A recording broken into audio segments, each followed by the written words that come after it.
Video की शुरुआत में हम नंबर 7 वाला फ्रेम हॉल को देखते हैं, जहां पर हमें टीचर कुणाल दिखाई देते हैं और वो सोच रहा था कि स्टारी कप जो प्रतियोगिता है वो होने वाली है और मेरे पास सीमित समय और चाहे मुझे उन बच्चों से यह वाला फ्रेम तीनों ही लेने पड़ जाएं, लेकिन मैं उनके माता पिता का अपमान करने पर पीछे नहीं हटूंगा। मुझे उन्हें लेना ही होगा। ऐसा सोचते हुए टीचर कुणाल वहां पर जाते हैं। जब टीचर कुणाल वहां जाता है तो वो देखता है कि कोई वाला फ्रेम को चला रहा है। जब टीचर कुणाल उस वाला फ्रेम को चलाने वाले व्यक्ति के बारे में सोचते हैं, वह सोचता है कि हो सकता है कि यह इस वाला फ्रेम का संचालक यानी चलाने वाला सिखाने वाला होना चाहिए। तो इस मानकों के हिसाब से चलाने वाले व्यक्ति का फिटनेस इवॉल्वर होना चाहिए, ऐसा सोचता है। इसके बाद में टीचर कुणाल चेक करने के लिए कि क्या इनका टीचर अच्छा है या नहीं, ये देखने के लिए वराफ्रेम मशीन के अंदर चले जाते हैं। इधर हम देखते हैं कि वीर उस वराफ्रेम मशीन के अंदर बैठा हुआ था और वो बहुत ज़्यादा खुश था। वो सोच रहा था कि कुछ दिनों के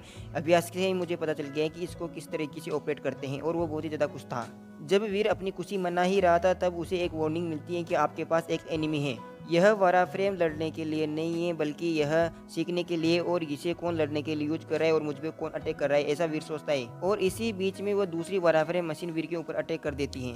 वीर जब कुणाल टीचर के हमलों को रोक देता है तो टीचर सोचते हैं कि नॉट बैड, यह बहुत ही अच्छा है। पिछले कोच के हिसाब से तो यह कोच बहुत ही अच्छा है, और वो सोचते हैं कि अब वारा फ्रेम का फ्यूचर बहुत ही अच्छा होगा। चलो देखते हैं कि यह कितना ज़्यादा अच्छा कर सकता है और कितना स्ट्रॉन्ग है। वह यह चेक करने के लिए उस पर और हमले करने लगता है कुणाल टीचर। जब वीर उससे लड़ रहा था तो वह सोचता है कि ट्रांसपोर्ट आरएस वाला जो यह वराफ्रेम है ये इतना मजबूत तो नहीं है, लेकिन मुझे लगता है कि चलाने वाला संचालक मोटू पतलों में से एक हो सकता है। क्या वो इतने मजबूत हैं? वीर ऐसा सोचता है। तभी हम देखते हैं कि वह वराफ्रेम अपने हाथ से एक कटर निकाल लेता है, और वीर उसे देखकर वो सोचता है कि यह इतना बुरा भी नहीं है, इतना रूडली व्यवहार करने की क्या बात है, मैं समझ गया। वह इतना बोलता है कि वह वराफ्रेम मशीन वीर के ऊपर हमला कर देती है और उसे वीर चकमा दे देता है। वीर सोचता है कि यह तो बहुत ही ज़्यादा मजबूत है, अगर मैं इसे चकमा नहीं देता तो यह मुझे बीच में से काट देता। यह हमला बहुत ही ज़्यादा मजबूत है, वीर ऐसा सोचता है।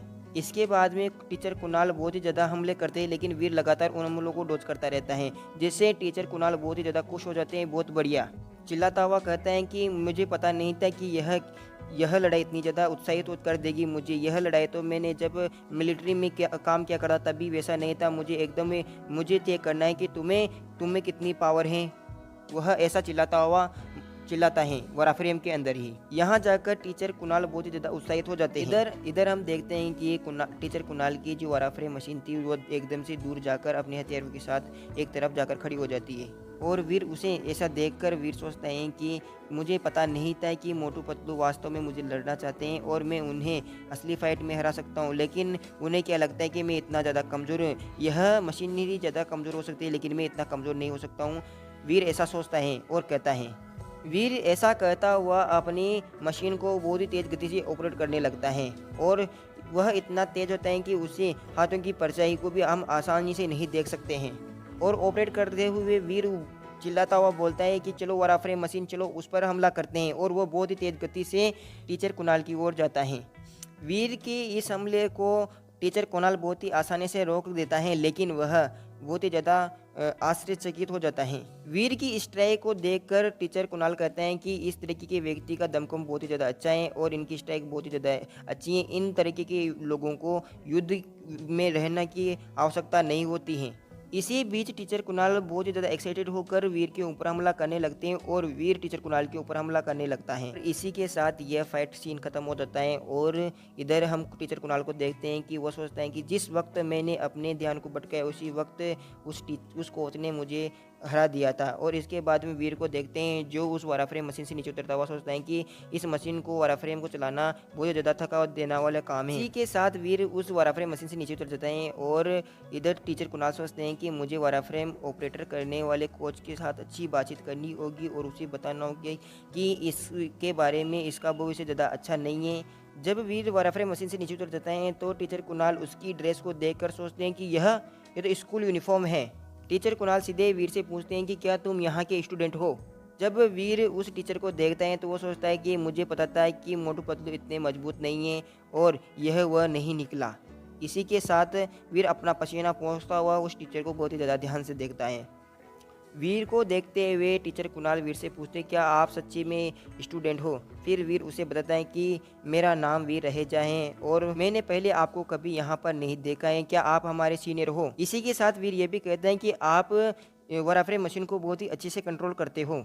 टीचर कुणाल वीर को धमकाते हुए कहते हैं क्या आपने पहले भी कभी वराफ्रेम मशीन को ऑपरेट किया है और पर्सनली इसकी ट्रेनिंग ली है। और वह पूछता है कि जहाँ तक मुझे पता है हमारे इस स्कूल में इतना अच्छा चलाने वाला कोई नहीं है, बताओ जल्दी से मुझे, और क्या तुम मेरे इस स्कूल में कोई जासूस बन के आए हो, बताओ। वह इन्फॉर्मेशन मांगता है। वीर टीचर कुणाल को बताता है कि मैंने इसे अभी कुछ दिनों पहले चलाना सीखा है स्कूल में और मैंने इसे का प्रशिक्षण पहले नहीं लिया था, यह तो मैंने केवल इस क्लब में जुड़ने के बाद ही चलाना सीखा है। इसके बाद में टीचर कुणाल वीर से पूछते हैं कि क्या आप मुझे बता सकते हो आप किस डिपार्टमेंट से हो। फिर वीर बताते हैं कि मैं आर्चरी डिपार्टमेंट से हूँ। टीचर कुणाल के दिमाग में चल रहा था कि यह तो एकदम फ्रेश ईयर का वाला है, यह तो बहुत ही ज़्यादा प्रतिभाशाली बंदा मिला है मुझे, जीनियस वाला। और वह वीर की बात को सुनकर केवल इतना ही बोलते हैं कि आर्चरी डिपार्टमेंट। इसके बाद में हम वीर को जाते हुए देखते हैं। वीर चिल्लाता हुआ टीचर कुणाल को कहते हैं कि अभी मेरे पास टाइम नहीं है, अभी हमारे क्लब की एक मीटिंग है तो इसलिए मैं जा रहा हूँ। अगर हमें दोबारा चांस मिलता है तो हम फिर से एक मौके के लिए फिर से एक प्रतियोगिता करते हैं।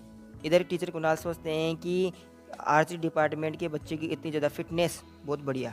अगले दिन को हम देखते हैं जहाँ पर वीर और उसके सभी साथी और वह तीनों लड़कियाँ बैठी हुई थी और आगे हम मोटू और पतलू को खड़ा हुआ देखते हैं। मोटू उन्हें बताता है कि कुछ दिनों में वराफ्रेम स्टारी कप वाला जो यह मुकाबला होने वाला है वह शुरू होने वाला है, यानी कि तो आप इनमें से किस कैटेगरी में अपना वराफ्रेम ऑपरेट करना चाहते हो वह उन्हें बताता है और उन्हें कैटेगरी की सीट देता है और उनसे पूछता है कि तुम अपनी कैटेगरी चुन लो। वह मोटू पतलू की बात को सुनकर हम रुचिका को देखते हैं और उसकी सहेलियों को देखते हैं। वो दोनों बातें करते हुए कहते हैं कि हमें भारी युद्ध वाले में तो नहीं जाना है, हमें सामान्य वाले में ही अपना रोल करना होगा, इसी के साथ हम जीतने में ज़्यादा सक्षम होंगे। वो बात करती हैं। वीर रुचिका से पूछता है कि क्या आप तुम मुझे बता सकती हो कि इनमें किस प्रकार के पुरस्कार मिल सकते हैं। वो रुचिका उसे बताती है कि हमें 3 प्रकार के यहाँ पर रिवॉर्ड मिलने वाले हैं। रुचिका उसे बताती है कि पहला इनाम तो स्टार बिस्ट टाइप वाला एक वराफ्रेम है और दूसरा स्टार काउंट टाइप और तीसरा है जो न्यू वराफ्रेम मशीन है और जिसकी कीमत मार्केट में बहुत ही ज़्यादा है, लगभग लाखों करोड़ों में है, ऐसा वह बताती हैं। रुचिका की बात को सुनकर वीर उसे कहते हैं कि हमें सभी श्रेणियों में आवेदन करना चाहिए, ठीक है ना। और इसी के साथ ये एपिसोड खत्म होता है। अगर आपको ये एपिसोड पसंद आया तो वीडियो को लाइक। जब वीर सभी से कहता है कि हमें सभी श्रेणियों के लिए स्टारी कप प्रतियोगिता में अपना आवेदन करना चाहिए। वीर की बात को सुनकर पहलवान और रमेश दोनों ही आर्गुमेंट करने लगते हैं कि ये आप क्या बेवकूफ़ हो गए हो, आप ऐसा कैसे सोच सकते हो। जब रमेश और पहलवान दोनों ही बातें कर रहे थे तभी बीच में लखन बोलता है कि हमें एक आदमियों की तरह सभी कैटेगरीज में अपना आवेदन करना चाहिए। उन सभी की बात को सुनकर रुचिका भी बहुत ही सहमत हो जाती है कि आई एम अग्री और यह बहुत ही ज़्यादा मज़ेदार होगा, ऐसा कहती हैं। जब सभी सहमत हो जाते हैं तो मोटू पतलू उनसे कहते हैं कि तुम्हें कम कैटेगरीज में अपना आवेदन करना चाहिए क्योंकि हमारे इस क्लब की प्रतिष्ठा भी कोई चीज़ होती है। अगर हम सभी कैटेगरीज में हार गए तो हम सभी के हंसने का पात्र बन जाएंगे। वो दोनों ऐसा कहते हैं। तभी वीर कहता है कि आप चिंता ना करें, मैं बस अपने क्लब की प्रतिष्ठा को बढ़ाना चाहता हूँ, इसकी छवि बिगाड़ना नहीं चाहता हूँ, आप चिंता ना करें, बस तैयारी करें। इसके बाद मोटू वीर को समझाता हुआ बोलता है अगर हम सभी कैटेगरीज में अपना आवेदन कर लेते हैं तब भी हम सभी में भाग नहीं ले सकते क्योंकि उनका टाइम एक समान आता है। कभी 2 पार्टिसिपेट एक साथ कर सकते हैं, यानी कि दोनों खेल एक साथ हो सकते हैं, इसलिए उसे समझाता है। जब मोटू से ये सब बता ही रहा था तभी बाहर से एक बंदा वीर को आवाज़ लगाता है और सभी लोग बाहर की तरफ देखने लगते हैं और हम देखते हैं कि वो और कोई नहीं जब टीचर कुणाल था जो सभी से बोलता है कि डिस्टर्ब करने के लिए मुझे माफ़ करें, मैं केवल यहाँ वीर से बात करने के लिए आया हूँ। तभी हम दोनों लड़कियों को बात करते हुए सुनते हैं। वो दोनों आपस में बात करते हुए कहते हैं कि यह कुणाल टीचर है, मुझे लगता है कि ये तीनों वराफ्रेम मशीनों जो हमने ली हैं उसके लिए हमसे लड़ने के लिए आई हैं, हमें डांटने के लिए आई हैं। और वह साथ ही ये भी बताती हैं कि यह कॉम्बैक्ट वराफ्रेम मशीन के कोच हैं। जैसे इनकी बातें वीर के पास जाती हैं तो वह सोचता है कि क्या मैंने उस वक्त एक कोच के साथ बात की थी, वराफ्रेम कोच के साथ। वो ऐसा सोचता है। तभी टीचर कुणाल वीर के पास आकर उसे कहते हैं कि मैं कॉम्बैट क्लब का कोच हूँ और मैं चाहता हूँ कि तुम मेरे क्लब में शामिल हो जाओ, क्योंकि तुम्हारे चलाने की व्यवस्था जो बहुत ही ज़्यादा अच्छी है। उसे कहता है कि ज्वाइन हो जाओ। हेलो टीचर कुणाल, क्या आप सच्ची में मुझे कॉम्बैट वाराफ्रेम क्लब में शामिल करने के लिए आए हो? कोच और वीर के बीच की बात को सुनकर हम पहलवान रमेश और लखन को देखते हैं, जो एकदम ही शॉक्ड हो जाते हैं। वो सोचते हैं कि यार ये हुआ क्या, उनके बीच में आखिरकार हुआ क्या, उनकी आवश्यकता बहुत ही ज़्यादा है, ऐसे वो बात करते हुए। तभी रुचिका टीचर कुणाल से कहती हैं कि वह पहले हमारे क्लब में शामिल हो चुका है, अब आपके कॉम्बैट वाराफ्रेम क्लब में शामिल कैसे होगा? रुचिका की बात को सुनकर टीचर कुणाल रुचिका से कहते हैं, अगर वह तुम्हारे क्लब में शामिल रहा तो उसका फ्यूचर बिल्कुल ही बर्बाद हो जाएगा, और अगर वह कॉम्बैट वाराफ्रेम क्लब में शामिल हो गया तो उसका भविष्य बहुत ही ज़्यादा खतरनाक होने वाला है। जब टीचर कुणाल यह अपनी बात खत्म करता है तो हम मोटू पतलू को देखते हैं। वह आपस में बात करते हुए कहते हैं कि मुझे पता नहीं था कि वीर ने ऐसा क्या किया कि उनका अटेंशन इस तरीके से प्राप्त किया है।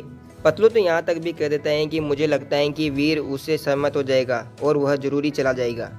टीचर कुणाल की बात को सुनकर वीर उनसे कहता है कि क्षमा करें, मैं आपके प्रस्ताव से बहुत ज़्यादा खुश हूँ, लेकिन मैं आपके क्लब में शामिल नहीं हो सकता हूँ। मैं ऑलरेडी इस क्लब में शामिल हो चुका हूँ, तो सॉरी। जब वीर ने ये सब बोला रहता है, हम रुचिका को देखते हैं और इधर रमेश और मोटू बहुत ही ज़्यादा एकदम हैरान तंगे हो जाते हैं कि यार रुचिका तो सबसे ज़्यादा खुश होती है, लेकिन मोटू और रमेश के मुँह खुले रह जाते हैं। टीचर कुणाल वीर की बात को सुनकर उसे कहते हैं, अगर आप हमारे इस मिलिट्री स्कूल के चैंपियन बनना चाहते हो तो अब आप मेरे क्लब में शामिल हो सकते हो, क्योंकि हमारा ही एम्बिशन, हमारा काम ही केवल चैंपियन बनाना है। वीर टीचर कुणाल की बात को सुनकर उसे कहता है कि चैंपियन कौन नहीं बनना चाहता, लेकिन मुझे हैवी वाराफ्रेम क्लब बहुत ही ज़्यादा पसंद है।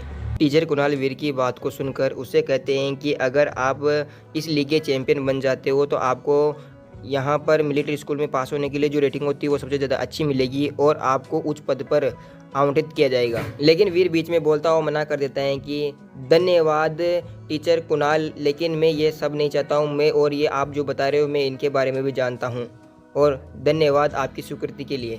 वीर की बात को सुनकर टीचर कुणाल वहाँ से जाने लगते हैं और वीर से कहते हैं कि जब भी तुम्हारा मन बदल जाए तो मुझे आकर संपर्क करें। वीर की इस तरह की बात को सुनकर, जैसे कि वीर ने उसे मना किया था, तो सभी लोग, पहलवान, हमें मोटू और रुचिका, साथ ही हमें लखन दिखाया जाता है, वो सभी अब वीर को बहुत ही ज़्यादा एम्बिसेट करते हैं कि वह कितना अच्छा है। रुचिका तो खुशी के मारे कि सच्ची में वीर बड़े भाई ने यहाँ रुकने के लिए किया, और उधर पहलवान सोचता है कि वह चला जाना चाहिए था, और इधर असली आदमी हमारा लखन भैया सोचता है कि ये एक सच्चा आदमी है, और वह जो हमारा मोटो था वो सोचता है कि बहुत बढ़िया। वीर उन सभी को बातों को सुनकर उनसे थैंक यू बोलता है कि आपके सहानुभूति के लिए धन्यवाद, चलो हम प्रैक्टिस करते हैं। और वीर को पता था कि वह इस तरीके से अपने जिनो पॉइंटों को नहीं बढ़ा सकता है उसके साथ जाकर, क्योंकि वह वाराफ्रेम मशीनों को ऑपरेट नहीं करना चाहता, बल्कि अपने जिनो टेलू को लेवल अप करना चाहता है, और यही उसके लिए इम्पोर्टेंट कार्य था। यही मेन कारण था कि वीर ने टीचर कुणाल को मना किया था। इसके बाद में कुछ दिनों का सीन दिखाया जाता है जहां पर सभी क्लास के स्टूडेंट या सभी स्टूडेंट कैफेटेरिया में अपना खाना खाने के लिए आए हुए थे, और इसी बीच में हमें एक कोको कोला की बोतल के बीच में दो हाथ दिखाई दिए जाते हैं जो जल्दी से बोतल को पकड़ने वाले थे। और यह पहली बार था जब वीर और रूही का सामना पहली बार हुआ था। रूही वीर को देखकर ही पहचान लेती है और वह उससे धोखेबाज कहने लगती है। रूही वीर से गिरबान पकड़ती हुई कहती है कि क्या तुम यहाँ क्या कर रहे हो हमारे मिलिट्री स्कूल में?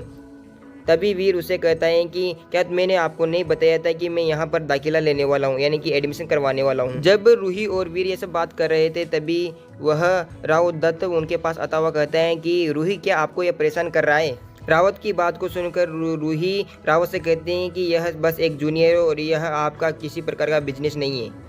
तभी वीर रूही से कहते हैं कि यह जूनियर आपको पहले भी एक बार मात दे चुका है। तभी रावत वीर को देखते हुए कहता है कि सबसे पहले जाकर तुम अपनी शक्ल देखो और उसके बाद में सोचना कि तुम रूही को हरा सकते हो। रावत वीर की तरफ बहुत ही तेनी निगाह देखते हुए कहता है। तभी हम देखते हैं कि वीर थोड़ा सा हंसने लगता है और सोचता है कि हाँ मैंने तो बिल्कुल उसे हराया है। वीर रावत से कहता है मैंने सुना है कि आप हमारे मिलिट्री स्कूल के सबसे प्रतिष्ठित खिलाड़ी हैं, क्या आप मेरे साथ एक खेल सकते हो? और रावत उसकी बात को सुन लेता है और खेल के लिए तैयार हो जाता है और सभी आसपास भीड़ जमा हो जाती है और सभी बात करने लेते हैं कि वो क्या कर रहे हैं और क्या कौन सा खेल खेल रहे हैं। और वीर रावत से कहते हैं कि सीनियर, अगर आप इतने लोगों के सामने हार गए तो आप बहुत ही ज़्यादा एम्बेरसिंग होगे। और हंसता हुआ खेल शुरुआत करता है। जो पत्र उसके हाथ में था उसे एक गिलास में रखकर वो तेज गति से घुमाता है और उनकी जगह चेंज कर देता है। रावत वीर को इस तरह से करता देख कर कहता है कि इस तरह की चले मेरे ऊपर नहीं चलेगी। अगर आप आज के बाद में हार गए तो आप रूही को तंग नहीं करेंगे। तभी रूही रावत से कहती है कि आप उसे क्यों धमका रहे हो, आपको मेरी परवाह करने की जरूरत नहीं है। रूही वीर की तरफ देखते हुए बोलते हैं, क्या आप पागल हैं? इस बचकाने खेलों से आप उसे हरा सकते हो? क्या वो बेवकूफ़ है? रूही वीर से कहती है। तभी वीर रूही से कहता है, अगर मैं जीत गया तो मेरे साथ डेट पर जाओगी। वीर की बात को सुनकर रूही उससे कहती है, क्या बकवास बातें कर रहे हो? तभी से रावत बीच में चिल्लाता हुआ कहता है, क्या बचकानी बात कर रहे हो तुम, बकवास मत करो। तभी वीर उनसे कहता है, चलो तो कोई बात नहीं सीनियर, तो मुझे बताओ कि वो कागजी गेंद किस कप में है। तभी रावत कहता है कि यह तो बहुत ही ज़्यादा आसान है, यह इसमें भी नहीं है, इसमें भी नहीं है, इसमें भी नहीं है। और वह एक बीच वाले कप को आगे करता हुआ कहता है कि यह गेंद इसमें है।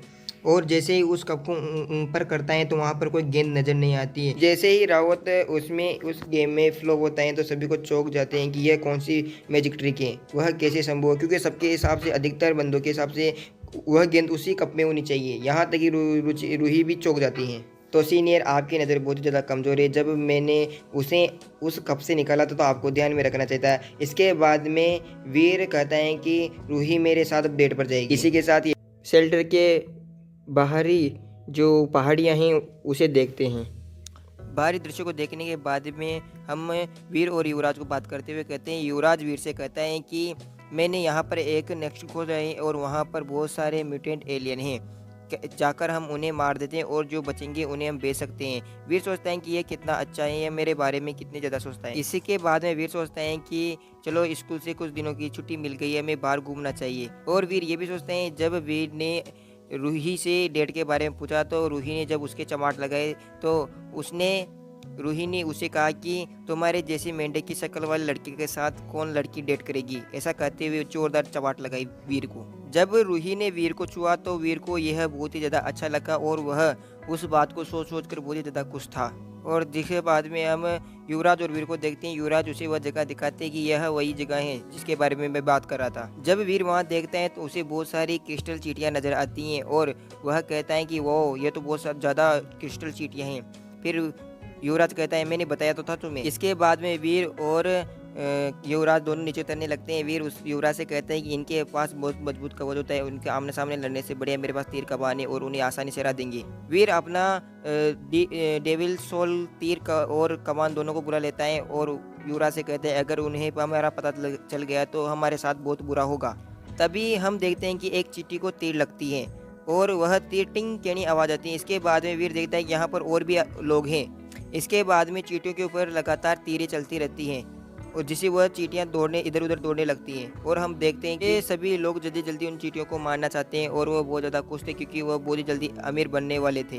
तभी उनमें से एक बंदा चलाता हुआ कहता है कि यह चींटियां पानी से बहुत ज़्यादा डरती हैं और यह हमें मारने के लिए आ रही है, लेकिन इन्हें पता नहीं ये पानी बहुत ज़्यादा खतरनाक है उनके लिए। तभी हम देखते हैं कि युवराज को बहुत ज़्यादा अजीब सा लगता है और वह कहता है, मुझे नहीं पता था कि इनको इस जगह का कैसे पता चल गया। फिर वीर कहता है कि ऐसी कोई बात नहीं है, उन्हें इस जगह केवल वह यहाँ शिकार करने के लिए आए हैं, चलो उनको कुछ खेल खिलाते हैं, उन्हें नहीं पता कि हम यहाँ हैं। इसके बाद में वीर अपनी तीर चला देता है और कहता है कि तुम अपनी किस्मत पर ज़्यादा गुस्सा मत होना। इसके बाद वह तीर सीधे ही उड़ती उड़ती आगे जाकर एक चट्टान की ओर जाने लगती है और जिस चट्टान के पास वो बंदे खड़े हुए थे वह चट्टान पर जाकर वह तीर लगने से वह सभी लोग अपना बैलेंस खो देते हैं और नीचे गिरने लगते हैं और पूरी पूरी पहाड़ी नीचे की तरफ जाती है, जिससे वह सभी लोग या व्यक्ति सभी नीचे गिर जाते हैं। और इस तरीके की करतूत देखकर युवराज बहुत ज़्यादा खुश होता है और वह पानी में गिरने से सभी चींटियां उनकी तरफ आने लगती हैं, जिससे वह बहुत ज़्यादा डर जाते हैं।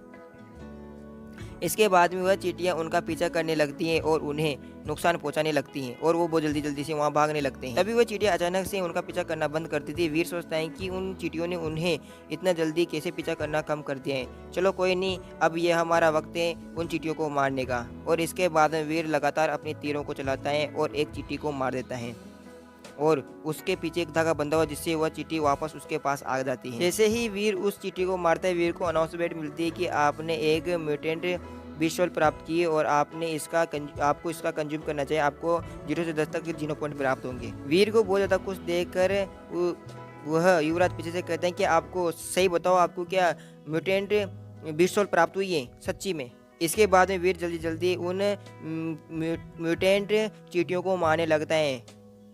वीर और युवराज बात करते हैं। युवराज वीर से करता है कि मैंने पहले कभी इतनी सारी चींटियों को नहीं खाया है, मुझे लग रहा है कि जैसे मैं सपना देख रहा हूँ। और वीर युवराज से कहता है कि तुम इन्हें जल्दी जल्दी ख़त्म करो, हम फिर से इनका शिकार करेंगे और इनकी बुद्धि बहुत ही ज़्यादा कम है।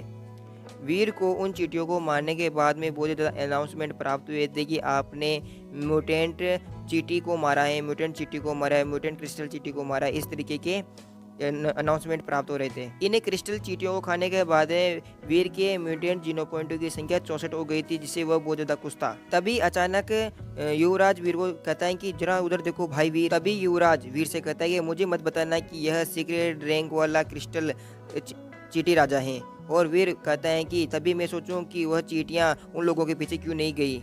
वीर अपनी तीर को चलाता हुआ सोचता है कि बेचारा कितना बदकिस्मत है, जब यह निकला तो यह मेरे हाथों मारा जाएगा, ऐसा वीर कहता है।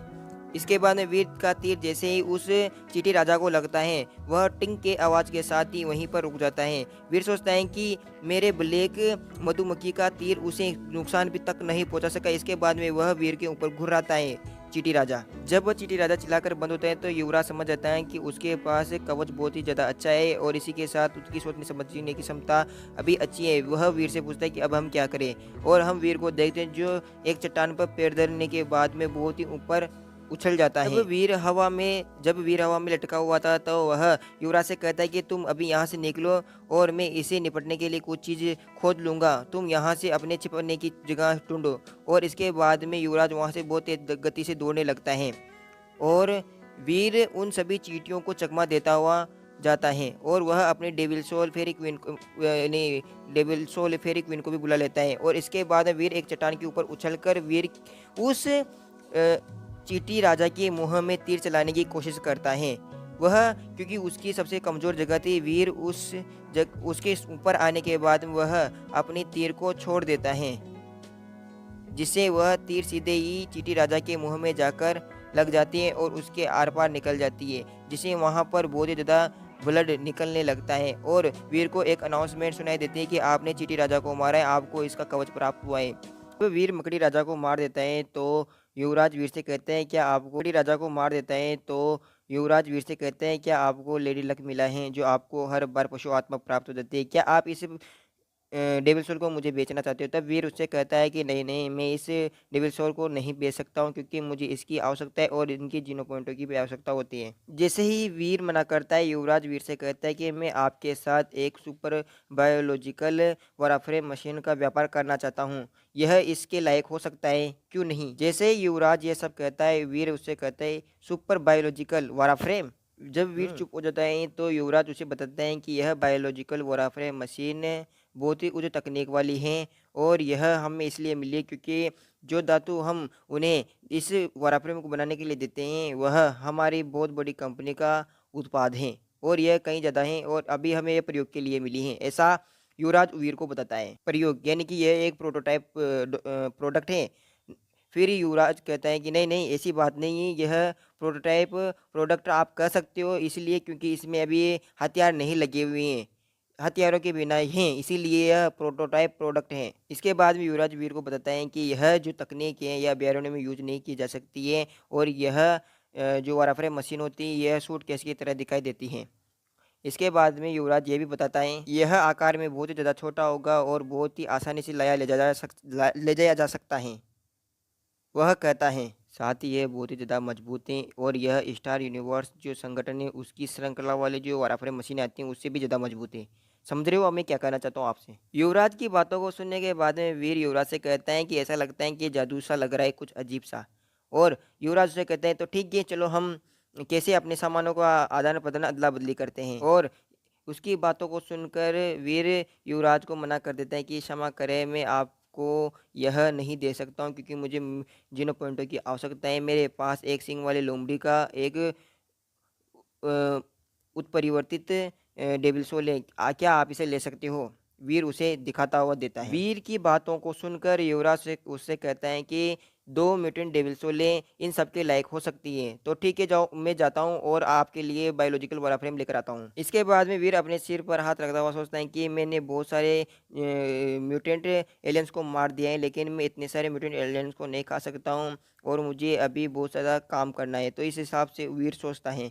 और इसके बाद में वह अपनी पेट डेविल सोल रेगिस्तानी पेट पथरीले किले को निकाल लेता है और वह उसे उन्हें खाने के लिए छोड़ देता है। तभी युवराज वीर से पूछता है, क्या वीर भाई तुम पागल हो गई हो? तुम इन्हें म्यूटेंट एलियन का मांस क्यों खिला रहे हो? तुम इन्हें ऐसे नहीं बड़ा कर सकती, ये अच्छी बात नहीं है। वो ऐसा समझाता हुआ वीर को कहता है। जब युवराज ने वीर से ये कहा तो वीर मन ही मन में सोचता है कि यह छोटा वाला जो एलियन, ये मुझे नहीं पता कि किस प्रकार का काम करेगा, तो इसलिए मुझे इसे बड़ा करना होगा, खिलाना होगा। और वीर को जीनो पॉइंट में वर्दी की अनाउंसमेंट अपने नोटिफिकेशन सिस्टम में सुनाई देती हैं।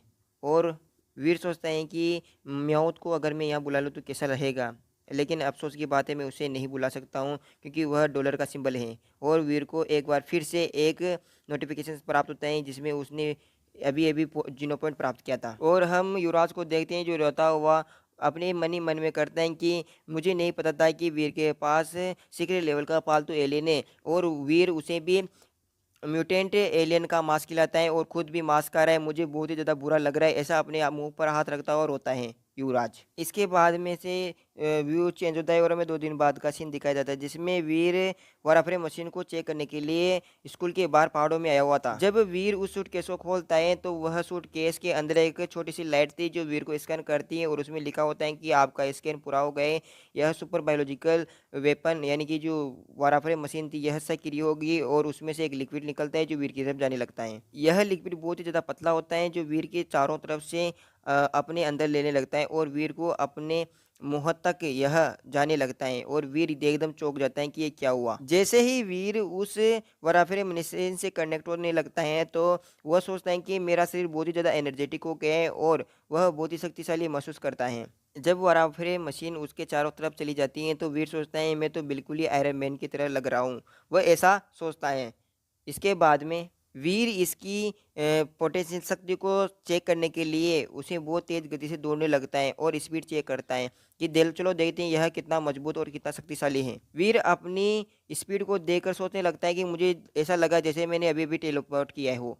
वह अपनी स्पीड को देखकर एकदम ही हैरान हो गया था।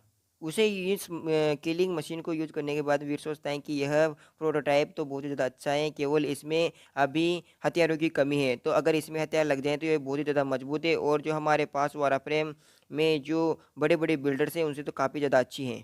वीर ऐसा सोचता है। और हम व्यू चेंज होने के बाद में शेखर गुलाटी को देखते हैं जो रिपोर्टिंग करने के लिए मिलिट्री स्कूल में आता है स्टारी कप की। और पीछे वाले बंदे से वो बात करता है कि आपको क्या लगता है इसके क्या लाभ हो सकते हैं यहाँ पर, यह जो स्टारी कप होने वाला है। वह शेखर गुलाटी उस पीछे वाले जो कैमरा पकड़े हुए बंदा था उससे पूछता है। और वह पीछे वाला बंदा कहता है कि पिछली बार तीसरा स्थान जहाँ तक मुझे पता है और एक बंदे ने किया था, वो अभी उसका नाम नहीं बता सकते तो सॉरी। शेखर गुलाटी उस बंदे को यानी कि अपने असिस्टेंट को कहता है कि इस बार किसी और को मिलेगा। तब वह असिस्टेंट को कहता है कि इस बार यहाँ पर ऐसा कोई नहीं है जो अच्छे से उस कप को स्टारी कप को ले सकता है क्योंकि केवल हेवन हैंड्स वाले ही हो सकते हैं जो भी 20वें स्थान पर हैं, ऐसा वह बताता है। तभी शेखर गुलाटी उस असिस्टेंट से कहता है कि रावत दत्त पहले ही रूही के बॉयफ्रेंड से हार चुका है और उसके बारे में अभी तक कोई नहीं जानता है, केवल वह स्काई नेट के बारे में ही कुछ लोग जानते हैं। शेखर गुलाटी उससे उससे बताता है। असिस्टेंट शेखर गुलाटी को बताता है कि हमें तीरंदाजी वाले सेक्शन में स्टीम नहीं करनी चाहिए, या तो हमें वाराफ्रेम कॉम्बैट वाले में करनी चाहिए या फिर एक और है जिसमें करनी चाहिए, और स्वर्ग के हाथ वाले खेलों में भी की जा सकती हैं। जहाँ तक मुझे पता है रूही की फैन फॉलोइंग बहुत ही ज़्यादा है और वह सबसे ज़्यादा विस्फोटक तरीके से वहाँ पर लोग देखने के लिए आएंगे। शेखर गुलाटी अपने असिस्टेंट से कहते हैं कि चलो चलते हैं, कुछ खाते हैं, उसके बाद में हम पता करेंगे कि जो यहाँ पर पार्टिसिपेट किए हैं उनकी डिटेल क्या है और वह क्या क्या खा खेल में वे बढ़िया हैं। वह इस वक्त खाना खाने के लिए कैफेटेरिया में आ रहे थे क्योंकि यह 24 घंटा खुला रहता है, तो इसलिए वह अपना काम करने और खाने के लिए आ रहे थे। इसके बाद में एकदम से व्यू चेंज होता है और हम ब्लैक ईगल मिलिट्री वाले जो कैफेटेरिया है उसको देखते हैं, जहाँ पर हमें बहुत ही सुंदर चांद दिखाई दिया जाता है। जब शेखर गुलाटी कैफेटेरिया में पहुंचता है तो वो देखता है एक लड़का मेज पर अकेले बैठे हुए खाना खा रहा था, तो वह उसे पूछता है, स्टूडेंट तुम इतनी रात में यहाँ खाना कैसे खा रहे हो? और हम देखते हैं कि वह वीर था, जो वीर उसे कहता है कि ओ क्षमा करे, मैं आज थोड़ा सा आखिरी तक ट्रेनिंग में था तो मुझे बहुत ही ज़्यादा भूख लगी है, मैंने अभी भी यह अपनी ट्रेनिंग समाप्त की है। वीर की बात को सुनकर शेखर गुलाटी मन में सोचता है कि मैंने डॉलर के बारे में बहुत ही ज़्यादा लिखा है और सभी लोग मुझे जानते हैं और मेरे व्यूज़ करोड़ों में आए हुए हैं, लेकिन यह बंदा मुझे अभी तक भी नहीं जानता है। और इसके बाद में शेखर गुलाटी वीर के पास जाकर बैठ जाता है और शेखर गुलाटी वीर से पूछता है कि क्या तुम मुझे बता सकते हो कि अभी अभी तुमने जो ट्रेनिंग समाप्त की थी वह किस बारे में थी? फिर वीर उसे कहता है कि नॉर्मल फिजिकल ट्रेनिंग होती है जो सती बली है। शेखर गुलाटी से वीर इतना कहने के बाद वीर अपने मन में सोचता है कि मैं किसी को नहीं बताऊंगा कि सिल्वर किलिंग मशीन से मैं अभी अभी ट्रेनिंग कर रहा था। वीर की बात को सुनकर शेखर गुलाटी हंसते हुए वीर से कहते हैं कि ओ आप बहुत देर तक ट्रेनिंग कर रहे थे, तो क्या आप मुझे अपना नाम बता सकते हैं और आप किस श्रेणी में आपने आवेदन किया है, मुझे ये भी बता सकते हो क्या? वीर शेखर गुलाटी से कहता है कि मेरा नाम वीर है और मैं आर्चरी कोर्स से हूँ और मैं हेवी वाराफ्रेम क्लब का एक मेंबर हूँ। इस वीर उसे कहता है कि मैंने इस बार सभी डिपार्टमेंट जो हेवी वाराफ्रेम मशीनों है उसमें सभी में अपना आवेदन भेजा था, लेकिन मेरा एक वाराफ्रेम कॉम्बैट में टाइम ओवरलैप हो रहा था, इसलिए मैं उसमें नहीं भर पाया अपना आवेदन, यानी कि अप्लाई नहीं कर पाया। वीर उसे बताता है। वीर की बात को सुनकर शेखर गुलाटी और उसका असिस्टेंट एकदम ही चौंक जाता है और वह असिस्टेंट तो यह तक भी कह देता है कि क्या तुम पागल हो, इतनी सारी चीज़ों में अपना अप्लाई किया है, क्या आप थक नहीं जाओगे क्या? असिस्टेंट की बात को सुनकर वीर उससे कहता है कि अगर मैं थोड़ा सा हार्ड वर्क करूँगा तो मैं और अधिक पहला स्थान यानी कि फर्स्ट प्राइज या पहला स्थान प्राप्त कर सकता हूँ। असिस्टेंट वीर को चिढ़ाता हुआ कहता है कि आपको या तो स्वर्ग का वाले हाथ वाले में अपना अप्लाई करना चाहिए था या फिर तीरंदाजी कोर्स में, क्योंकि वो बहुत ज़्यादा आसान है। हेवी वाराफ्रेम मशीनों में आपके जैसे लोग नहीं रह सकते हैं क्योंकि वहाँ पर घमंड करने की जरूरत नहीं होती है, ठीक है ना? असिस्टेंट वीर को कहता है। वीर अपनी जगह से उठता है और जाने लगता है और उसके बाद में वह दोनों से कहता है कि तीरंदाजी कोर्स में कोई कॉम्पिटिटर नहीं है मेरा, और रही बात स्वर्ग के हाथ वाले में, तो उससे मैं 20 पॉइंटों से पहले ही जीत चुका हूँ, तो मुझे नहीं लगता वहाँ पर मेरा कोई कॉम्पिटिटर है। और वीर उनसे कहते हैं कि अपने खाने का स्वाद लें यानी कि आनंद लें, मैं चलता हूँ। असिस्टेंट को बहुत ही बुरा लगता है जब वीर ऐसा कहता है, लेकिन शेखर गुलाटी मन ही मन केवल एक ही बात करे, 20 अंक। शेखर गुलाटी वीर को जाता हुआ देखते हैं। वीर को शेखर गुलाटी जिस तरीके से देखता है वह यानी कि जो सहायक था वह पूछता है कि आप इसे इस तरीके से क्यों देख रहे हो, क्या बात है? तभी शेखर गुलाटी अपने असिस्टेंट से कहते हैं, क्या आपको अभी वो चीज़ याद है यानी कि रूही का बॉयफ्रेंड, क्या आपको याद है जिसका उल्लेख हमने पहले किया था? इसके बाद में सीन शिफ्ट होता है और हमें वीर और रूही को दिखाई देता है। वीर रूही से कहता है कि सीनियर हम फिर से मिले, कैसे हो? हाथ हिलाता हुआ कहता है। वीर की बात का कोई जवाब नहीं देती है और रूही आगे चलती हुई सोचती है कि मैं इस कमीने से दोबारा क्यों मिल गई, ऐसा सोचती हैं। जब रूही वहाँ से निकल रही थी तो वीर उसका हाथ पकड़ लेता है और रूही से कि तुम क्या कर रहे हो? तभी वीर उससे कहता है कि क्या तुम्हें नहीं लगता तुमने मेरे जो थप्पड़ मारा था उसे तुम्हारा गुस्सा शांत नहीं हुआ होगा? और रूही मन ही मन में सोचती है कि ओ ये तो बहुत ही ज़्यादा बुरा लड़का है, यह इस तरीके से किसी का हाथ किसे पकड़ सकता है, गुड मैनर्स नहीं है। रूही वीर से कहते हैं कि मैंने आपको कब कुछ कहा, सिर्फ आप ही अपने हिसाब से तारीखें बताते रहे, मैंने कभी आपको कभी कुछ भी नहीं कहा, मुझे डिस्टर्ब मत करना, ठीक है ना? रूही की बात को सुनकर वीर रूही से कहता है, तुम तो मेरी गर्लफ्रेंड हो ना, फिर तुम हर बात पर मुझे किसी प्रकार से दोष दे सकती हो, हाँ बताओ ना? वीर रूही से कहता है कि अगर मैं स्टारी कप में सर्वश्रेष्ठ और अच्छा इंसान निकला तो क्या तुम मेरी प्रेमिका बनोगी और तुम मुझे एक किस दोगी क्या? बताओ बताओ बताओ बताओ। क्या आपको लगता है कि चुटकुलों के माध्यम से केवल स्टारी कप में विजय प्राप्त की जा सकती हो? अगर आप केवल 5 खेलों में प्रथम स्थान प्राप्त करते हो तो मैं आपकी गर्लफ्रेंड बन जाऊँगी, आपकी बातों को मानूँगी, ठीक है ना? और यदि आप ऐसा नहीं कर पाए तो तुम मेरे गुलाम बनकर रहोगे। रूही वीर से कहती हैं, तभी रूही वीर से कहते हैं, क्या तुम इस बात से सहमत हो? सुखी बगाड़ने से कुछ नहीं होता है, ठीक है ना? बताओ। वीर रूही से कहते हैं, पिछली बार भी जब तुम मुझसे हार गए थे, तुम अपने वादे पर बरकरार नहीं थी, तो इस बार मैं तुम पर कैसे विश्वास करूं अपने शब्दों पर, ये बताओ आप। इसके बाद में वीर और अवनी अपना अनुबंध तैयार करने लगते हैं। वह केवल अपने फ़ोन को स्कैन करते हैं और यह प्रभावी कानूनों के तरीके से उनके एक अनुबंध को तैयार कर लेते हैं। अनुबंध पर हस्ताक्षर कर लेते हैं और वीर बहुत ज़्यादा खुश हो जाता है। रूही खुश होती है और वह सोचती है कि मुझे नहीं लगता कि वीर कभी 5 मिनटों में एक साथ प्रथम स्थान पर आ सकता है, इस हिसाब से मैं ही जीतूंगी। और वह खुश हो जाती हैं और जहाँ पर मैच होने वाला था वहाँ पर अनाउंसमेंट जारी हो जाती है कि चलो थोड़ी देर बाद में हम खेल शुरू करने वाले हैं। शेखर गुलाटी का जो असिस्टेंट था वह उससे कहते हैं कि क्या आपको लगता है कि सच्ची में जो कैफेटेरिया में हमें मिला था वो बंदा वह रूही का बॉयफ्रेंड हो सकता है? चलो वो बात भी चलो मान लेते हैं, लेकिन वाराफरे मशीन का प्रसारण करना ज़रूरी होगा क्या? इसके बाद में के शेखर गुलाटी उसे समझा देता है कि ये बातें और इस तरीके से हम करेंगे तो हमारा कार्यक्रम सबसे ज़्यादा हिट होगा। इसके बाद में शेखर गुलाटी अपना कार्यक्रम का इंट्रो देता है। स्ट्रीमिंग शुरू होने के बाद में सभी स्क्रीनों पर शेखर गुलाटी दिखाई देते हैं और बहुत से लोग सोचते हैं कि वराफ्रेम वाले हिस्से में आखिर शेखर गुलाटी क्यों गए थे? ऐसा सभी लोग सोचते हैं।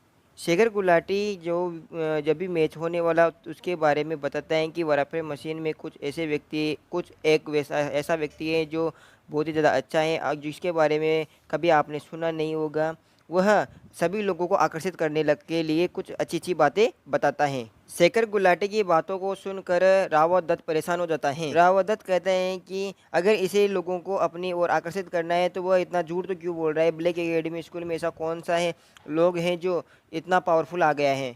रूही रावत दत्त से कहते हैं इसके बारे में परेशान न हो, क्यों आधे घंटे बाद में हमारा मैच चालू होने वाला है तो उस पर ध्यान रखिए, ठीक है ना? इसके बाद में यह जो एक रेसिंग थी जो स्टार्टिंग हो गई, सभी लोग एक लाइन पे खड़े हो जाते हैं और दौड़ने के लिए तैयार हो जाते हैं और उस लाइनिंग में डिस्ट्रॉय नाम का एक वाराफरे मशीन होती है जिसे देखकर सभी लोग चौंक जाते हैं। डिस्ट्रॉय नाम की जो वाराफरे मशीन थी एक समय में बहुत ज़्यादा फेमस थी। इसके बारे में बताता हुआ रावत दत्त बोलता है, किससे ये मतलब रूही को बता रहा था इसके बारे में। रावत दत्त रूही से कहता है कि आओ और इस मैच को देख लो। जहाँ तक मुझे लगता है कि जो शेखर गुलाटी जो है ना, यह इस डिस्ट्रॉय के बारे में एक बात कर रहा होगा और वह सब बात कर रहे थे जब भी यह मैच स्टार्ट हो जाता है और हम देखते हैं कि मैच स्टार्ट होने पर सभी वराफे मशीनें दौड़ने लगती है, लेकिन डिस्ट्रॉय दौड़ने से पहले ही गिर जाती हैं। सभी लोग बात करते हैं कि डिस्ट्रॉय गिरने का कारण या इसका जो ऑपरेटर है वो हो सकता है क्योंकि वो बहुत ज़्यादा घबरा गया होगा। डिस्ट्रॉय तो बहुत पीछे रह गया था, लेकिन उसके साथ जो दौड़ रहे थे वो सभी बहुत आगे निकल गए और उसे आगे निकलता देख जो डिस्ट्रॉय को चला रहा था उसके ऊपर सभी लोग हंसने लगते हैं और जो लोग डिस्ट्रॉय के ऊपर हंस रहे थे उनमें से सबसे ज़्यादा लोग रावत दत्त की अच्छा आदमी है। और जब वीर रिंग रेसिंग जीत जाता है तब सभी वीर को बधाई देते हुए कहते हैं।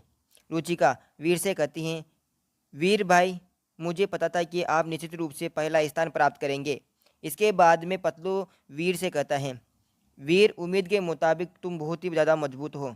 फिर मोटू कहता है, जब हमारे हेवी वराफरे में एक चैंपियन आखिरकार आ ही गया। इन सभी की बातों को सुनकर वीर कहता है, मुझे अपनी सिल्वर किलिंग मशीन पर भरोसा था और इसी की स्पीड ज़्यादा है। मुझे इसकी स्पीड का फ़ायदा उठाना था। मुझे आने वाले मुकाबलों के लिए कड़ी मेहनत करनी होगी। वीर ऐसा अपने दिमाग में सोच रहा था। इसके बाद में हम एक ग्रुप को देखते हैं जहां पर सभी बात करते हुए कहते हैं कि वीर की सिल्वर किलिंग मशीन जब से इस्तेमाल कर रहे हैं वह अहंकारी हो गए, हमें उसे बाधा वाले श्रेणी में मजा चकाना चाहिए। जब सभी प्लान बना रहे थे तभी वहां पर कोच कुणाल आ जाते हैं और कहते हैं, अपने विरोधी को कभी कमज़ोर मत समझना। इसके बाद में कोच कुणाल मन में सोचते हैं, यदि आप वीर को सबक सिखा सकते हैं तो अच्छी बात है। आप सभी की तुलना में वह अच्छा लड़ाकू हैं। शेखर गुलाटी दूसरी दौर की मैच का अनाउंसमेंट करता है। उससे हम देखते हैं कि रूही और रावत दत्त दोनों ही स्क्रीन पर नजरें गड़ाए हुए थे। रूही मन में सोच रही थी, यह मुकाबला बहुत ही मजबूत है। मुझे नहीं लगता कि वीर इस मुकाबले को जीत सकता है। यह मुकाबला वह जल्दी हार जाएगा। इसी बीच लड़ाई शुरू हो जाती है और सिल्वर किलिंग सबसे आगे होती है और बहुत ही तेज स्पीड में दौड़ रही होती है। और सभी लोग यह देखकर कहते हैं, हे भगवान, सिल्वर किलिंग की स्पीड बहुत ही ज़्यादा है। यदि वह धीमा नहीं हुआ तो वह आगे वाली बाधा से टकरा जाएगा। कमेंट्री करने वाला यह बात कहता है और वह यह भी कहता है, वह सोच क्या रहा है आखिरकार। हम रावत दत्त को देखते हैं। रावत दत्त कहता है, यदि वह धीमा नहीं हुआ तो वह बाधा से टकरा जाएगा और इस गति के साथ वह बाधा के ऊपर से कूद भी नहीं सकता है। वीर सबको चौंका देता है और बाधा को नष्ट कर देता है। सभी लोग यह देखकर सोचने लगते हैं और कहते हैं, यह तो बिल्कुल ही दबंग तरीका है। जो लोग यह मैच देख रहे थे अपनी सीटों से खड़े हो जाते हैं और चौंक जाते हैं। कहते हैं, हे भगवान, वह सीमेंट की 1 मीटर मोटी दीवार है, यह उसने तोड़ दी। कुछ कहते हैं, क्या यह नियम तोड़ना ही नहीं है? बाधा से कूदना और उसे तोड़ना नहीं, लेकिन नियमों में ऐसा उल्लेख नहीं है। बाधा को नहीं किया जा सकता है। जब सब लोग यह बात कर रहे थे तो दूसरी तरफ हम रावत दत्त को देखते हैं, जो बहुत गुस्से में था और कहता है, क्या वह सारी बाधाओं को इस तरीके से नष्ट करेगा क्या? तभी हम रूही और प्रज्ञा को देखते हैं। प्रज्ञा कहती है, रूही, तुम्हारे चेहरे पर इतना खराब क्या क्यों हो रहा है? तुम क्या बीमार हो?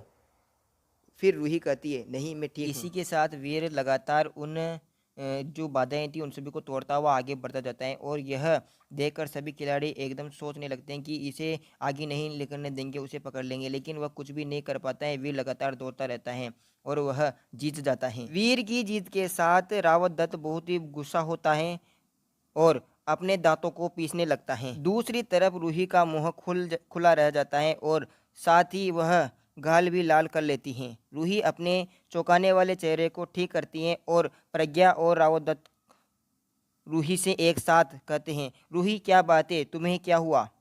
रूही गुस्से से चिल्लाती हुई अपने सभी साथियों से कहती है, मुझे देखना बंद करें और खेल के स्थान पर पहुँचें और मेरा इंतज़ार करें। इसके बाद में सभी को जाने के लिए कहती हैं और सभी वहाँ से चले जाते हैं। इस जीत पर सभी वीर को बधाई देते हैं। वीर अपने मन में सोच रहा था, रूही के लिए 5 मैच पहला स्थान ठीक है, उसे इस मामले को नहीं भूलना चाहिए, उसने मेरे साथ वादा किया है। वीर ऐसा सोच रहा था मन में। एकदम से व्यू चेंज होता है और हम कोच कुणाल को देखते हैं, जो किसी से कह रहे थे कि क्या मैच के नियम का आपने बदल दिया है, यह उचित नहीं है। यह प्रतियोगिता प्रतिभागियों की स्किल को अच्छा करता है तथा उनकी सुरक्षा के लिए है। और हम देखते हैं कि एक बंदा कप में चाय पीता है और यह स्टारी कप का होस्ट और ओनर होता है। प्रतीक वीरानी था तथा यह कहता है, कोच कुणाल, चिंता न करें, नियमों में बदलाव उचित हैं। सिल्वर किलिंग के साथ अन्य प्रतिभागियों के साथ होना उचित है। कोच कुणाल कहते हैं, यह युद्ध नहीं है, यहाँ केवल छात्र हैं, यहाँ पर सिर्फ प्रतियोगिता हो रही है। यदि उनका जीवन खतरे में है तो उनका कौन जिम्मेदार रहेगा? प्रतीक वीरानी कहता है, चिंता मत करो और कोच कुणाल, यह आपके लिए फ़ायदेमंद होगा। कोच कुणाल कहता है कि हम अपनी शक्ति से जीतना चाहते हैं, इस तरीके से नहीं। ग्राउंड पर नियमों के बदलाव की घोषणा की जाती है। यह नियम किसी को भी पसंद नहीं आए थे, सभी इसके बारे में बात करते हैं। शेखर गुलाटी सोचता है कि मैंने नहीं सोचा था कि स्टार यूनिवर्स इस तरीके से यूज करेगा वीर को गिराने के लिए। मोटू वीर से कहता है, इस नियम के बाद सभी आपको निशाना बनाने की कोशिश करेंगे। रुचिका कहती हैं, वे लोग इतने ज़्यादा बेशर्म हैं। वीर उनकी बातों को सुनकर कहता है, मैंने नहीं सोचा था कि मैं उनका ध्यान आकर्षित कर सकता हूँ, लेकिन कोई बात नहीं, मैं उनसे नहीं डरता हूँ। वीर की जीत के लिए रमेश सभी को कहता है, हमें योजना बनानी होगी। इसी के साथ रमेश उन्हें प्लान बताने लगता है। हमें एकजुट रहना होगा, समय पड़ने पर हमें कुर्बानी भी देनी होगी। और सभी इस प्लान को आसानी समझ जाते हैं और सभी खुश रहते हैं। इसी के साथ ये एपिसोड ख़त्म हो जाता है। एपिसोड के अंत में सभी को एक ही बात है, वीडियो को लाइक करें, कमेंट करें, शेयर करें और 1K सब्सक्राइब जरूर करवा देना। ठीक है दोस्तों, तो एपिसोड नंबर 65 की स्टार्टिंग करते हैं। एपिसोड में हम देखते हैं कि सभी वाराफेर मशीनें और वीर और उसके साथियों के सामने खड़ी हो जाती हैं आकर। जैसा उन लोगों ने प्लान बनाया था बिल्कुल वैसा ही हो रहा था। सभी लोग एकजुट होकर उनके ऊपर हमला करने के लिए तैयार हो गए थे और जैसा उनका प्लान था वैसा ही यह सब कुछ चल रहा था। तभी वीर सभी से कहता है कि रमेश ने जो हमें योजना बताई है बस उसे याद रखें और हम यह कर सकते हैं। इसी के साथ ये फाइट बिल्कुल ही तैयार हो जाती है और सभी वीर और उसके साथी मिलकर उन सभी के ऊपर हमला करने के लिए चले जाते हैं।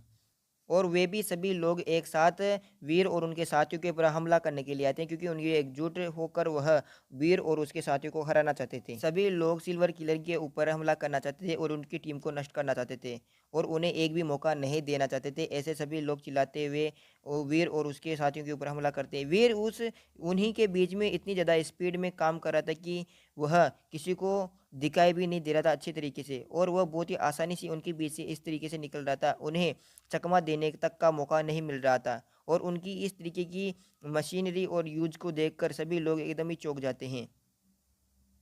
वीर के इस तरीके के कॉम्बैट स्टाइल को देखकर सभी लोग सोचते हैं कि ये क्या स्पीड है।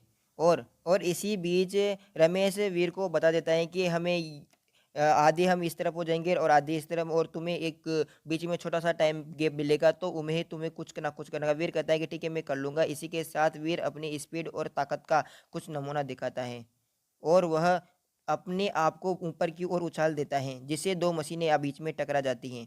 वीर की स्पीड बहुत ज़्यादा होती है और वह उनके ऊपर हमला कर देता है। जैसे ही वीर के साथियों ने अपने जो प्लान था उसके हिसाब से काम किया तो एकदम से खेल चेंज हो गया है, जिसे देखकर तो शिखर गुलाटी भी चौंक गई, ये तो बहुत ही ज़्यादा अच्छा है।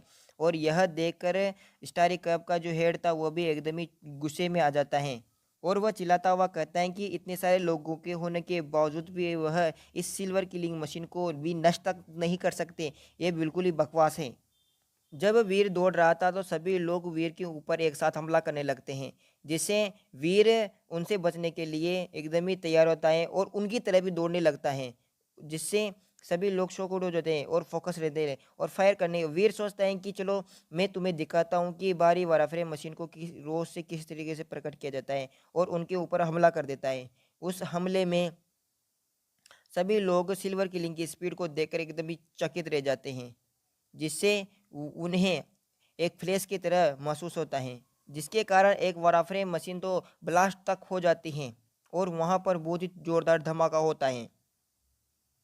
यह देखकर, इस धमाके को देखकर आसपास के सभी लोग अपने आप को सरसराहट करने लगते हैं, जिससे उन्हें बिल्कुल भी एहसास नहीं होता कि आखिरकार चल क्या रहा है, और केवल उन्हें चमचमाहट सी आवाज़ें आती है और हम वीर को बिल्कुल सही सलामत देखते हैं। यह देखकर शेखर गुलाटी एकदम ही अपने मुंह को खोलकर चिल्लाने लगता है कि आखिरकार ये तो। और वह कॉमेंट्री करते हुए यह भी कहता है कि मुझे नहीं लगता कि वीर इसके बारे में बहुत ही कम जानता है। वह इस काम में कुछ छोटा मोटा आदमी नहीं लगता है, वो बहुत ही ज़्यादा खतरनाक तरीके से इस खेल को खेल रहा है और इसमें कच्चा खिलाड़ी नहीं लगता है, ऐसा शेखर गुलाटी कहता है। वीर अपनी डेविल सोल फेरी क्वीन को बुला लेता है और उसमें बदल जाता है, और वीर सोचता है कि ये सभी बहुत ही ज़्यादा बेवकूफ़ है। उन्हें क्या लगता है कि इस तरीके की जो यह प्लान बना रहे हैं क्या मैं उससे दब जाऊंगा। इसी के साथ वीर उन सभी के ऊपर बहुत तेज गति से हमला करने लगता है। लेकिन इधर हम वीर और उसके साथियों को देखते हैं जो ज़्यादा बहुत ही ज़्यादा मुसीबत में आ जाते हैं, क्योंकि उन दोनों के पीछे वाराफेरी मशीनें पड़ गई थी, जिन्हें देखकर वो एकदम ही चौंक जाते हैं और उनके ऊपर हमला कर देते हैं, जिससे उन्हें बहुत ही ज़्यादा नुकसान हो जाता है। वीर उनकी तरफ अपनी तलवार को लेकर दौड़ता है और उनके ऊपर हमला कर देता है। वीर के अधिकतर साथियों को नीचे गिरा दिया गया था, लेकिन वीर उन्हें बचाने के लिए उनके ऊपर हमला कर देता है, और वीर के हमले के कारण सभी लोग एकदम ही चौंक जाते हैं कि यह ज़्यादा बहुत ही ज़्यादा तरीका है और यह खतरनाक तरीके से वीर उन सभी अपने दोस्तों को बचाने की पूरी कोशिश करता है।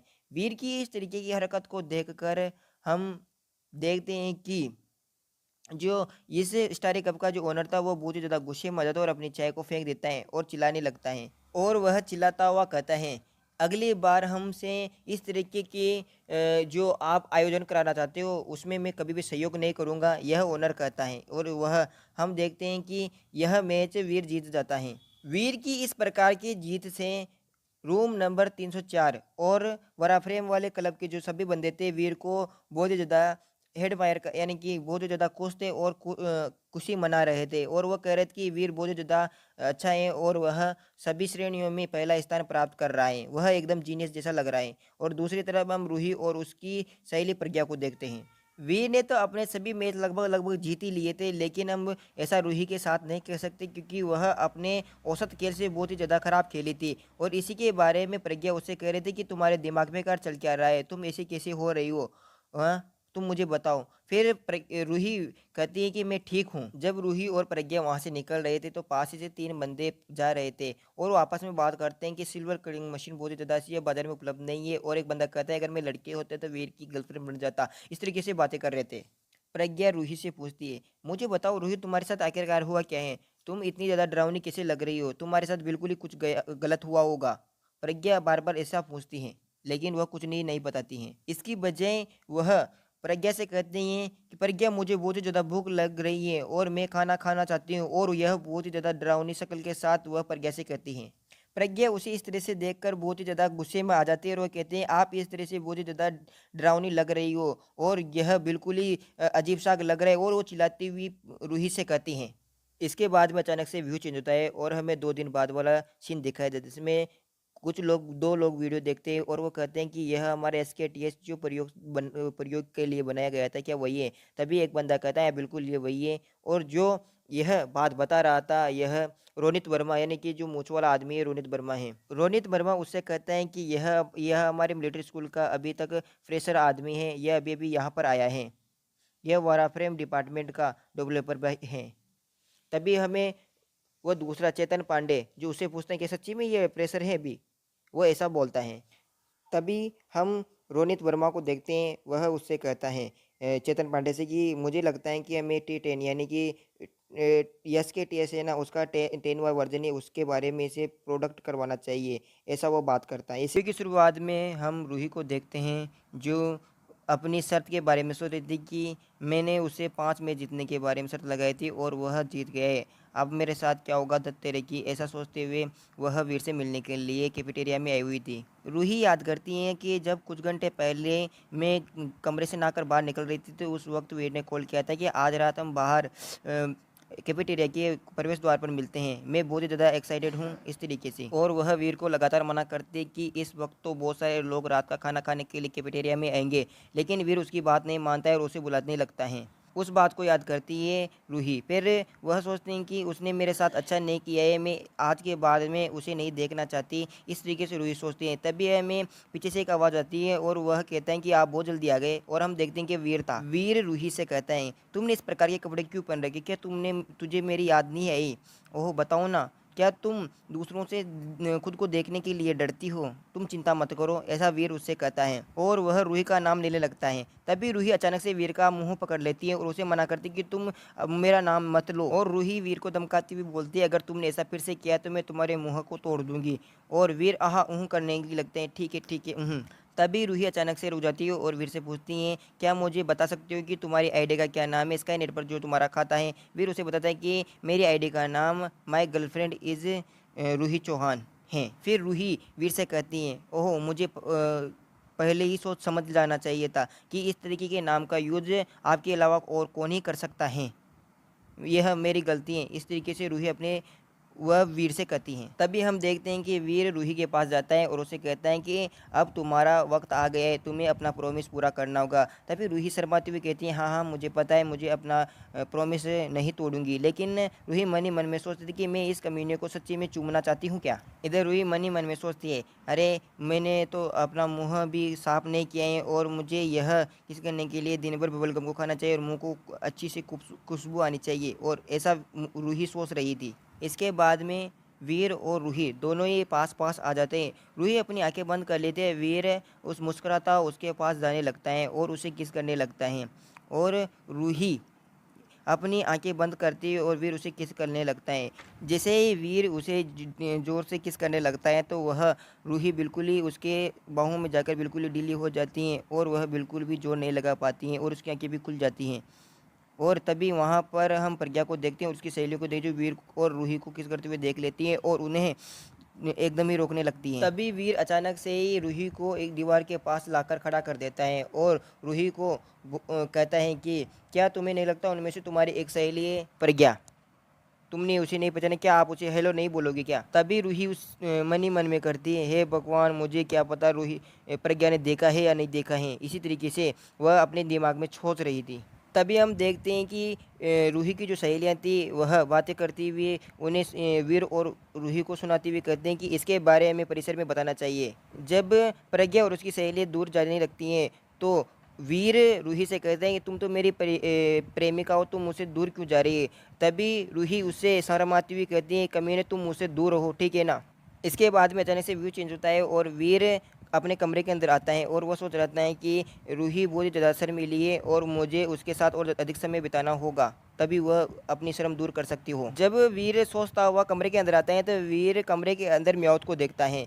म्याऊत को देखने के बाद में वो सोचता है कि ये तो सीक्रेट लेवल की, सीक्रेट रैंक की बन गई है म्याऊत। उसकी म्याऊत जो इवोल्व हो चुकी थी, उसे देखकर वीर एकदम ही शॉक हो जाता है। तभी अचानक म्याऊत वीर के पास आती है और उसे के साथ खेलने लगती है। वीर सोचता है कि ऐसा ऐसा इसलिए हो सकता है क्योंकि उसने चींटी क्रिस्टल चींटियों को खा लिया होगा और इसी कारण वह सीक्रेट लेवल तक पहुंच गई है।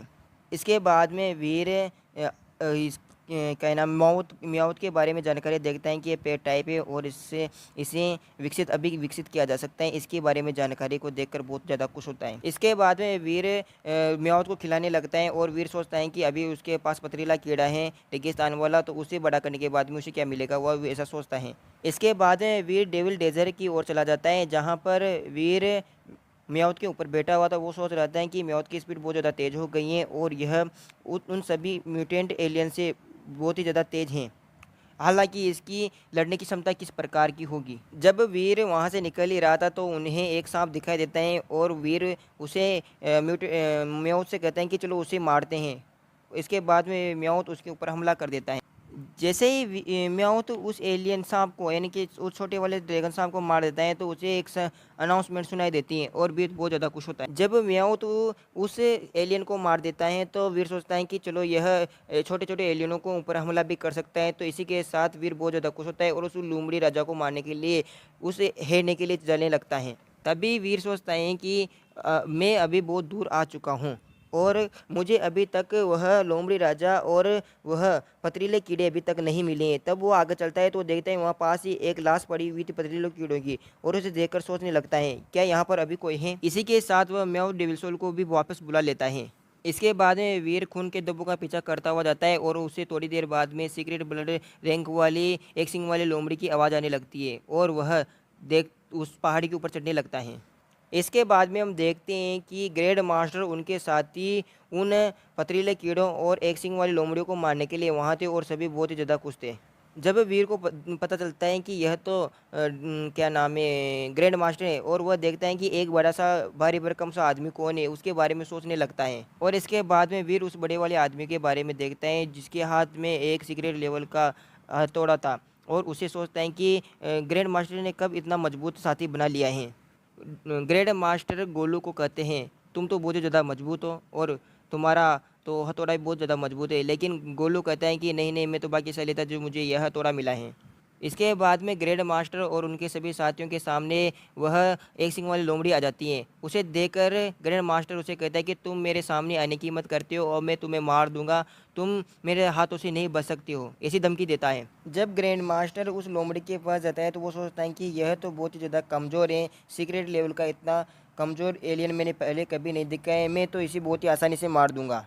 वीर को याद आता है कि यह जो लोमड़ी है बहुत ही ज़्यादा चालाक है और उसे यह भी पता है कि यह सीक्रेट बॉक्स है ना, यह इतनी आसानी से ग्रैंड मास्टर की झांसे में नहीं आ सकती, वो उसे बेवकूफ़ जरूर बना रही होगी, ऐसा सोचता है।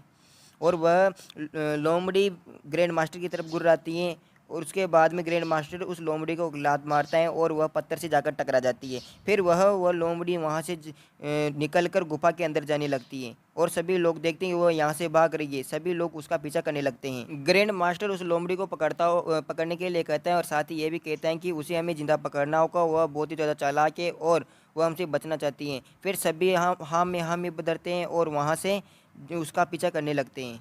लोमड़ी का भागता देख वीर सोचता है कि जैसे कि मैंने आशा की थी वह लोमड़ी ने उसी प्रकार का काम किया है और चलो देखते हैं कि ग्रैंड मास्टर उस लोमड़ी को कैसे मारते हैं। इसी के